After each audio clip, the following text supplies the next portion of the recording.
സ്വാമി ശരണമയ്യപ്പോ.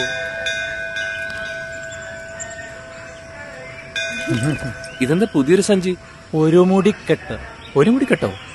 ഒരു മണ്ഡലകാലത്തില് മലയ്ക്കെത്തുന്ന അയ്യപ്പന്മാര് 1 കോടിയിൽ കൂടുതലാണ്. പക്ഷേ ഒരാളവിടെ 100 ഗ്രാം വേസ്റ്റ് ഇടുകയാണെങ്കിൽ 1000 ടൺ വേസ്റ്റ് അവിടെ കുമിഞ്ഞുകൂടും. ദർശനം കഴിഞ്ഞ് തിരികെ വരുമ്പോ ശബരിമലയിൽ വേസ്റ്റ് ഒന്നും ഉപേക്ഷിക്കാതെ ഈ സഞ്ചിക്കകത്തിട്ട് വീട്ടിൽ കൊണ്ടുവന്ന് സംസ്കരിക്കാനാണ് ഒരു മുടിക്കെട്ട്. 1 കോടിയിലധികം അയ്യപ്പ ഭക്തന്മാർ 100 ഗ്രാം മാലിന്യം ശബരിമലയിൽ ഉപേക്ഷിച്ചാൽ ഒരു വർഷം അത് 1000 ടൺ കവിയുന്നു. അറിഞ്ഞോ അറിയാതെയോ പ്ലാസ്റ്റിക്കോ മറ്റു മാലിന്യങ്ങളോ ശബരിമലയിൽ ഉപേക്ഷിക്കാതെ വീട്ടിലെത്തിച്ച് സംസ്കരിക്കാൻ കയ്യിൽ ഒരു മുടിക്കെട്ട് കരുതുക. പുണ്യം പൂങ്കാവനം ഇന്ദ്രൻ മന്ത്രാക്ഷരം